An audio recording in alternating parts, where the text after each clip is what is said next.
back. Hey everybody, it's Brian, Madam, Jess, Gio, and this is the Never Hand Ovew crew. this guy. We're going to look now, matches 100 through 51 from our top 200 in WCW Monday Nitro history. good stuff. We have a lot to get through, so we're just going to jump right into things. Excuse me. Number 97, El Dandy, Juventud Carrera. This is a match that I had almost 100 points higher than everybody else. Facepalm. Oh, sorry. I didn't like it. Oh, I was like, Yeah, I wouldn't understand why. I could see somebody maybe putting this around 50 or 60, but I think as a single individual performance, Dandy is amazing in this. Obviously, he's a guy that nobody, none of the brass ever got behind. Arguably, he has the best, if not second best punches on the entire set in this match. He eats ring post bump face first like a true champ. Jesse and I were talking about this. He's like, well, it's only a few minutes long. They did the best they could with it. Honestly, I don't see how this match could have been any better. I had it at 17. Again, I could see somebody having it around 50, but I thought it was terrific. I think this could if this had some more minutes, I think Dandy on the ground was awesome. Time is literally the only thing that you can say. There's nothing bad. There was, the performances were great. Right. We can only judge on what is presented. And the ring post is the thing I remembered about it, actually. Yeah, it was awesome. Number 94, Hogan Sting. Adam had this at 34. He had it 70 to 100 points higher than the rest of us. This was a different match than I thought it was. I thought, because I remember watching the unreleased Hogan series at your old apartment. Yeah. And I remember a Hogan Sting match from Nitro on there.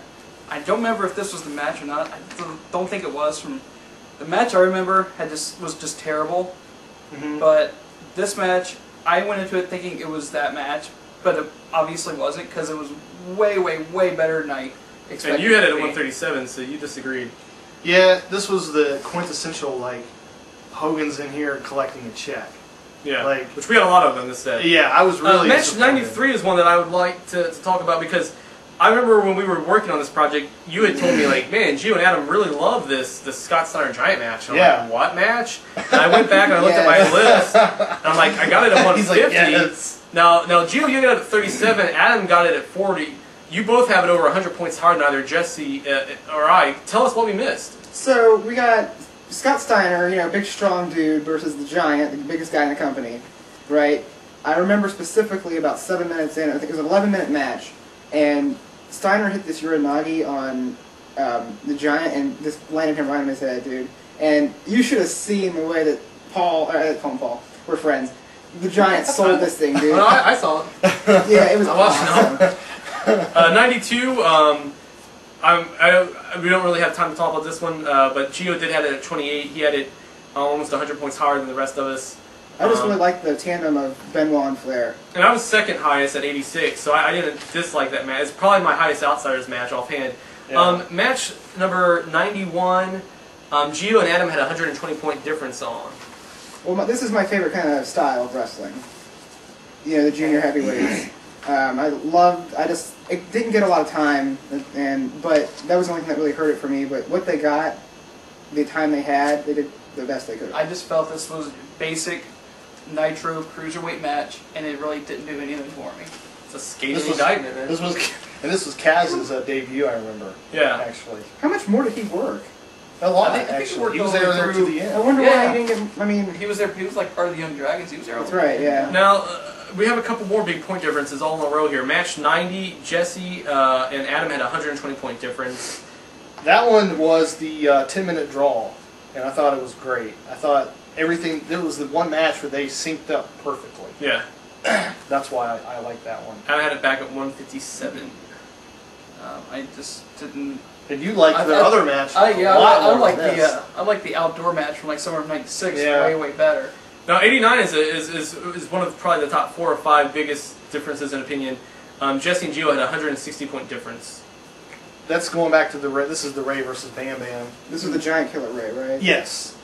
This was the Bam Bam that I loved watching, and you know what this reminded me of was him versus Spike, ECW. Exactly. That's what they were trying to do. The thing that I liked about this more so than any of those ECW matches or just big man, little man matches in general is that I honestly think, and I'm one of the biggest Ray fans in the world, I thought Bam Bam was going tit for tat for him as far as selling. Yeah. Like, it was honestly like, I was watching, seeing who's going to win this contest of being the best seller in this match. Both guys looked great. I was watching this. I wish we had more Bam Bam matches to watch. The match, if you want to say anything quickly about Adam, Mysterio and Juventud, you had it quite high at 31. Don't know. I know those two also had several matches. Again, it goes back to this was the best Ray and Hui match on the set. I thought. I can't remember how many times they worked. But let's talk about match. Let's talk about match 87. Now this is a match that very polarizing. Very polarizing match. Gio had it 40 to 120 points higher. I had it as the sloppiest match possibly on the set. Mongo McMichael was business exposing.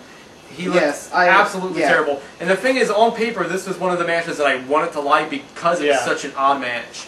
Right, and that was the This was the Dungeon of Doom 4 Horsemen. However, you know, I couldn't.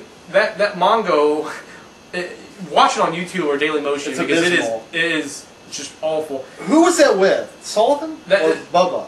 I think he with two different guys. He couldn't figure, he couldn't make heads or tails. Like, he was literally stumbling around the ring like a drunk. It was, and that took me out of the rest of the match. Like, it was really hard for me to emotionally get invested in it after that.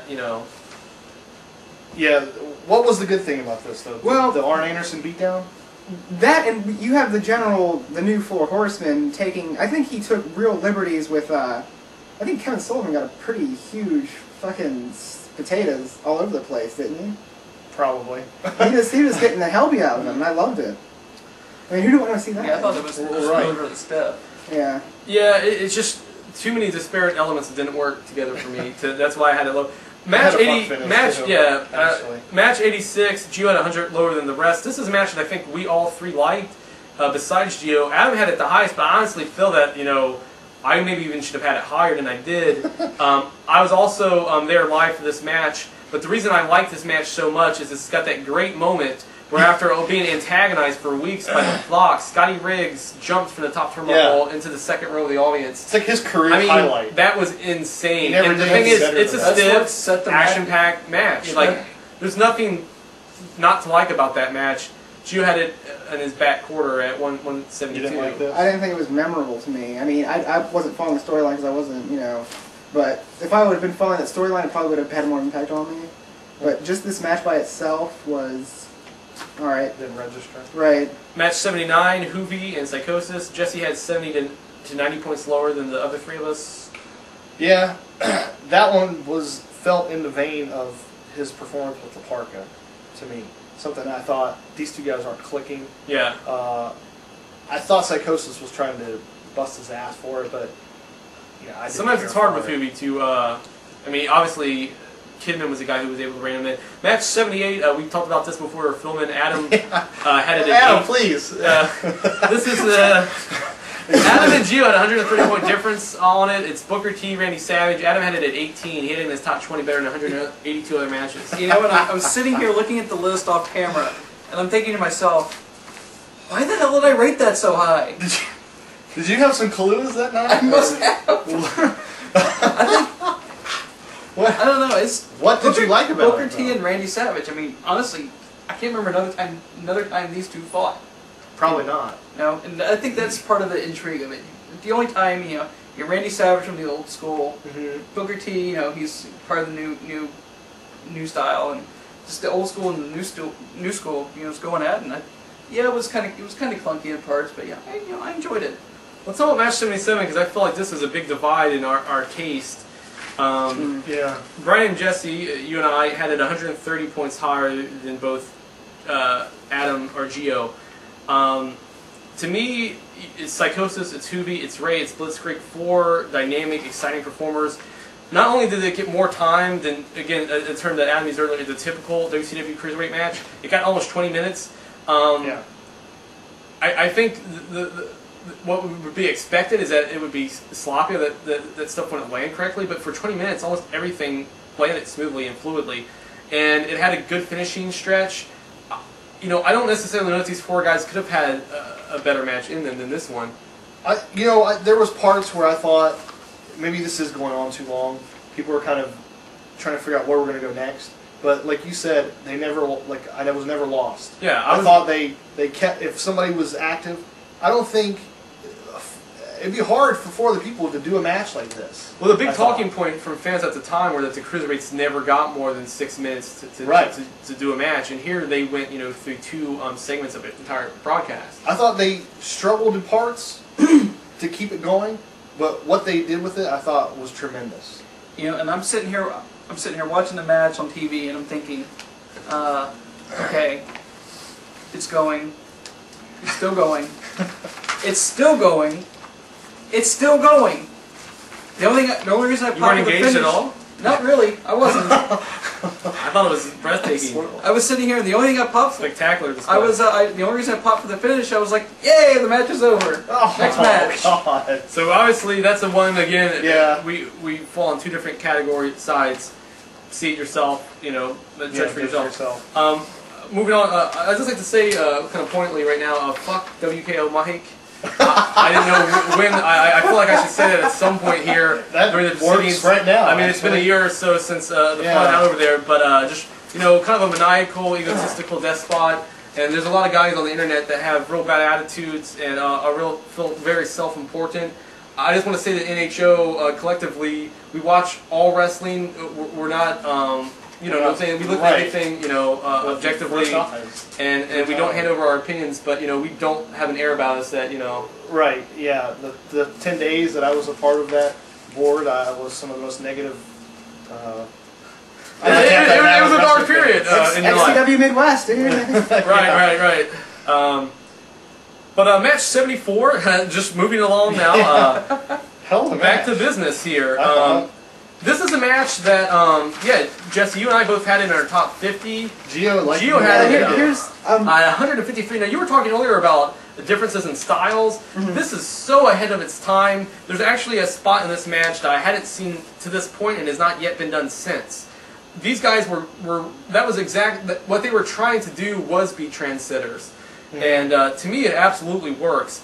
Air Paris, AJ Styles against Kid Romeo, Felix Skipper. Awesome match.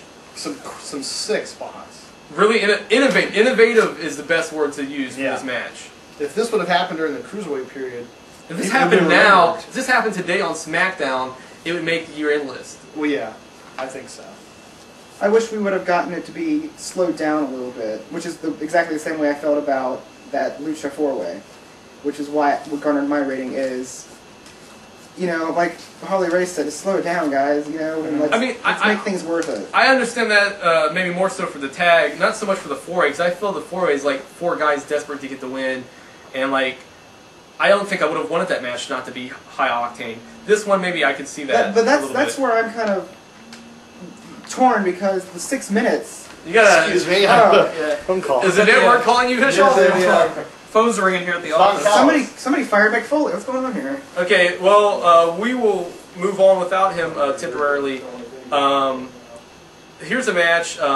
Number 70. Adam had 140 to 60 points, somewhere in that range, lower than the rest of us. It's a match that Gio, Jesse, and I all liked, especially Gio at 25. You had it at 167. This was a 10-minute draw between Malenko and Guerrero. All 10 minutes were good. Malenko and Guerrero? Oh, I'm sorry. Regal and Malenko. Lord Steven Regal and Malenko. I stand corrected. This was that great clash of styles that worked for me. Regal's catch, Malenko's technician. And a time on the draw doesn't have to be a fuck finish. Time on the draws can be rewarding finishes if it goes down to the wire. Something I've learned throughout this set is I'm probably the one here that's least affected by finishes. It doesn't really bother me if Nash comes out and fucks stuff up, because I'm actually agree with you to a point. Yeah. It could get like, okay, that's enough kind of thing. Yeah. I can see that. Well, to me, it's like, that's a discussion that we could have at a later date that we could take up a good chunk of time. But for me, there's literally, between us and our personal collections, there's millions of wrestling matches out there. And for me, I watch, whether it's a 4-minute match or a 14-minute match or a 44-minute match, if the finish stinks, it's almost like, why would I care about what's the point?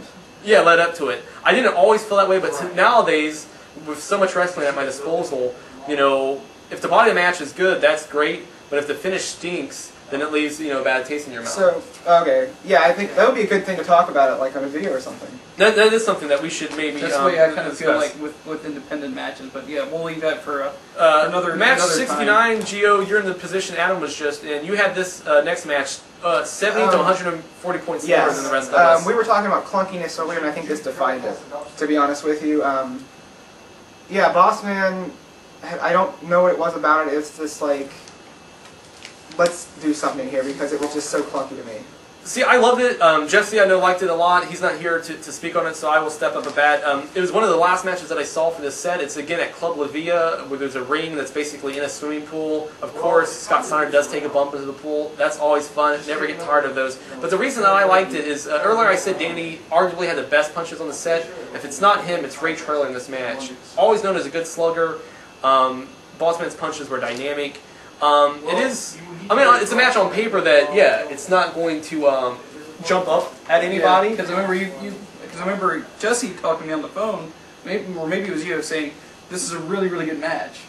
And But yeah, it is. It's physical. And then when I watched it, I was physical. like, really? Really? I mean, I thought it was an okay match. Yeah. I mean, I thought it was acceptable. But, I mean, I didn't think it was, great by any means. Yeah, I mean, I had it fairly high. It did stand out in the pack to me. I think it's a match that people should see because, again, it's on paper you would look right over it, you would discount it, but it's pretty fun.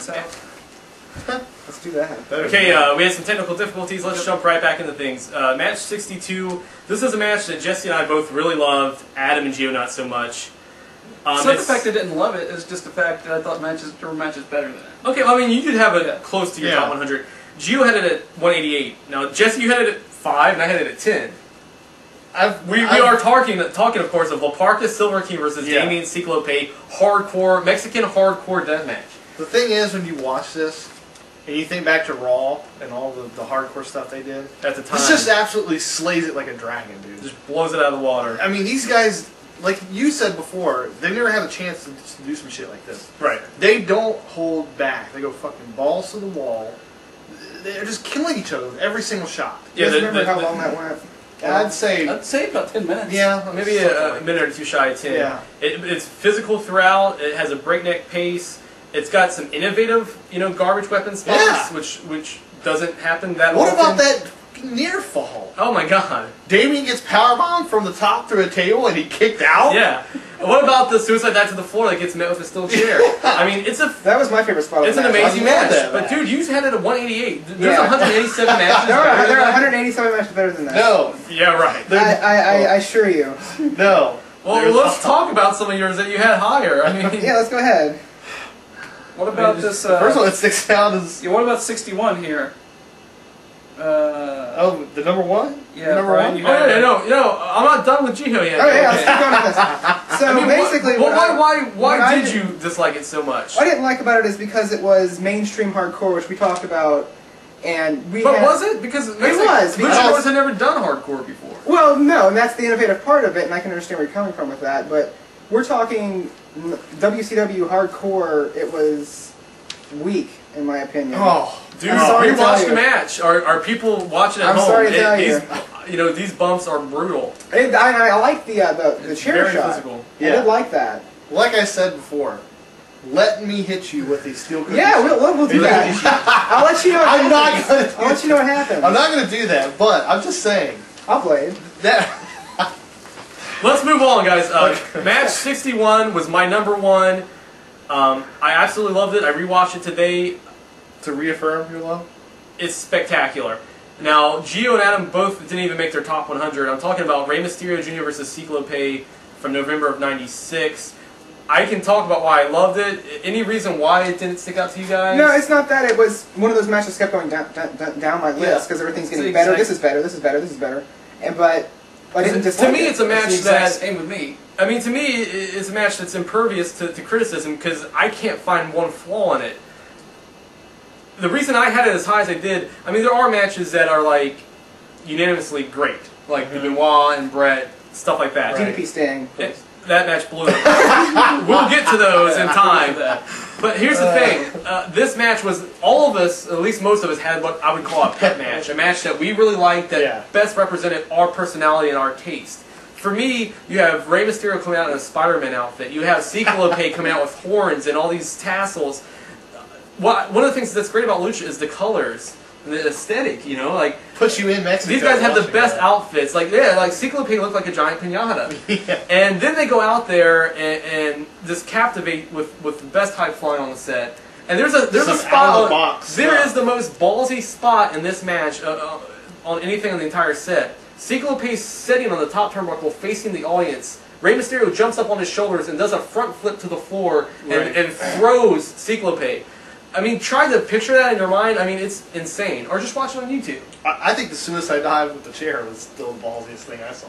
I mean, Mexican hardcore. So that's why I love that match. I'm happy that's my number one. I wish it would have cracked at least top 50 on the project, but Adam sandbagged it at 139. Sorry. Match 60. Again, some debate here. Where am I at? There's a lot of lucha. Match 60. This is a pattern. This is Adam's number 6. Yeah, Parka Psychosis and Villanos 4 and 5 against Ultimate Dragon, Cyclope, Hoovy, and Lismark Jr. I liked it. So did I. I thought Gio this did it. Lismark. Of all the sorry, 2 and 3 of the handful of lucha multi-man matches that were on this set, this was the one I loved without any shadow of a doubt. I thought it was better than the Memorial Day '97 Lucha 6. I mean, you had reservations, Jess. It didn't crack your top 100. No, I didn't think it succeeded on all levels. I thought, surprisingly, Ultimate Dragon I thought was kind of a sore thumb. He didn't really do much, did he? No, he didn't really do anything that I thought was. But Like I said, it was 105. I didn't hate it, but I thought there was a lot better stuff. Let's talk about a match that you liked here, and a match that didn't leave a big impression. Nobody seemed to dislike it per se, but match 59, Arn Anderson and Hulk Hogan, you had in your top 25. I'm a Arn mark. I mean, as most people are. I liked him in Flair Cage maybe a bit more, but yeah, I like that. Well, no, I think I had this. I just thought he was great with Hulk. I mean, Hulk needs someone that's going to make him look as good as he can without doing as little as possible. Right. That's Arn Anderson. Yeah. And I just thought he succeeded. And it kind of goes back to the Bam Bam theory. There's not much Arn on this set, so when I saw it, it just spoke to me. And I felt like I want to represent this one. Yeah. Match 57, giant disparity. Gio had it as his number 5. Adam had it all the way back at 162. Now, Jesse, you and I both had it. We liked it as well. I had it in my 50s, you in your late 60s. It's Chris Benoit, Dean Malenko against Eddie Guerrero and Chris Jericho, 4 of the arguably, top 20 guys of that This generation. was an online match. I watched all the online matches first. And this was probably, I knew, dude, this has got to crack my top 10. I just loved it because it was everything I love about wrestling. This is my favorite, like I said, this kind of style, the technical style is my favorite kind, and I got a penchant for it, I guess, a soft spot. Like the New Japan Junior style. Right, yes. And it would work, these two, it flowed. It flowed like the Adam, mighty Mississippi, dude. You had it at 162, Adam. You had it almost 100, you had over 150 spots behind that 8-man lucha tag we just discussed. This to me is a match that I really, really wanted to like. And you got 4 of the top guys probably ever on the planet in one match.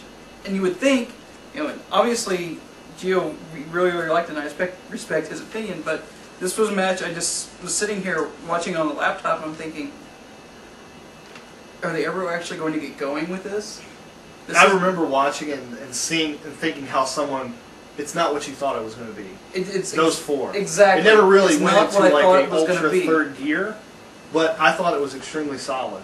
I mean, and these guys, these guys first and second gear is better than other. I would agree. I think we've both made our points on that. Match 56 is the Regal Finley parking lot brawl. Adam had it at 26. Oh my God, Gio had it at 124. I'll tell Big you why difference. I didn't like it was because the parking lot gimmick got old instantly for me.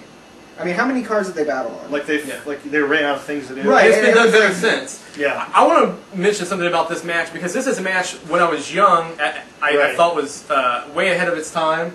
I thought it was one of the stiffest things I had ever seen. But watching it now, 15 years later, it did not hold up. I mean, I still liked it, but it did not hold up as much as I remembered it. I thought it was going to be a top 25 match for me. I had it at 61. It was brutal, but it was aimless. It's stiff, but a little detail, it's something subtle that you might not pick up on unless you keep a close eye. But really just kind of rubbed me the wrong way is, I think the finish is like a pile driver on a car hood. They have this really far shot, but whoever does the pin, he jogs off camera really fast. I think it was Regal. And then Finley pops up as if he didn't just get tombstone on a car, and he jogs off camera, like in a brisk run. It almost killed the 5 minutes that happened before. I kind of was wondering, was this a TV cue? Because you hear Bischoff kind of like trying to call them, like, this should be over by now. Like, we might have to cut the camera. Well, I mean, like, he was almost trying to, like, end this. Well, no, like, he was saying that because, you know, the violence? 96, the violence level of 96 is completely different than what it is now. And I'm thinking here, okay, why are they doing wide shots? But then I realized, oh yeah, it's a different world in 96. Yeah. You know, I mean, you're used to clean mat. You're not used to violence like this on TV. But this, you know, I saw the Junkyard Battle Royal. Yeah, I've seen the Shamrock Blackman Iron Circle match. I thought, remember that? You're admitting that? This on camera? This you can't take that back now. So much better than any of those two matches. I'll take the Eddie Guerrero, John Cena one. I'll take a lot of other ones above this one. But let's talk the last 3 matches to round out this. I think we've kind of covered them in a general sense. I don't think we need to get into detail necessarily until 51, which I want to speak on. But 53 was another Lucha match. This was a 6-man. Yeah. Jesse had it in his top 15. I think your impression of this is what Adam thought of the 8-man Lucha match. And, you know, I liked both matches. Also, match 52, Gio had it in 13. Eddie and Hoovy against Kidman and Mysterio. I think, again, the junior weight style. Yeah, you have that great mix of Guerrero with that technical background. You know, it's a great combination here. I liked it a lot, too. It made my top 20 at 18. A match that I do want to go to bat for because it was in my top 10. It's match 51, the Villanos against Hoovy and Hector Garza. I had this at 8, Adam at 85, Gio all the way to 141. I wrote like 5 or 6 notes about this match here. This match is amazing. Before I kind of talk about why, Gio, any reason why it didn't? I couldn't give you an exact reason because I don't know why. It's just well. Was it one of those matches that just kept getting lower? No, actually it wasn't. It did not stick with me for some reason. Because this match made a huge impression on me. Not going into it blindly. I wrote why I love the match. It's one that I will put my personal stamp on that I recommend that people watch online. It was in my top 10. Starting off, fucking slick mat work by the Villanos. These guys are legends in Mexico for their mat work. Garza, a hit or miss talent. This was his best ever WCW performance. He was backflipping over leapfrogs, jumping off buckles to avoid tacks. He looked great. Some of the prettiest drop kicks on the set. A frenetic pace. Amazing Lucha display. I put, if you don't like this match, then you probably don't like Lucha, because this was a great example of it. The Villanos have, I'm going to go as far as to say, the best tag team double teams on the set in this match. There's a spot where Hoovy springs off Garza's back. He does it so fucking balls out that he blows off his opponent and flies almost into the audience. Hoovy got a suicide dive with air. I mean, I know I'm just listing these spots, but I mean, you really need to see it.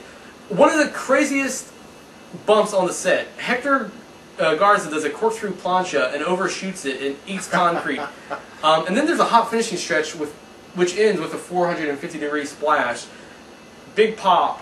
I mean, to me, honestly, I have it at 8, but if somebody had it higher than that, if somebody even had it in their top 5, I wouldn't disagree with them. It's a great, great match. That, of like all the things you just mentioned, really shows that, you know, clearly a personal, like, taste difference. I would take mat wrestling over flying any day. That's just my personal take on it. Yeah, I mean, I like brawling. You know, I like technical. Yeah. I mean, I'm a fan of everything. But as a self-contained package, I think that match is hard to beat. And that actually is our last match in this segment of the video. Up next, we're going to be looking at top 50. The 50 through 11. Yes. So check back next week, and you will see it. And I can't wait. Let's do it.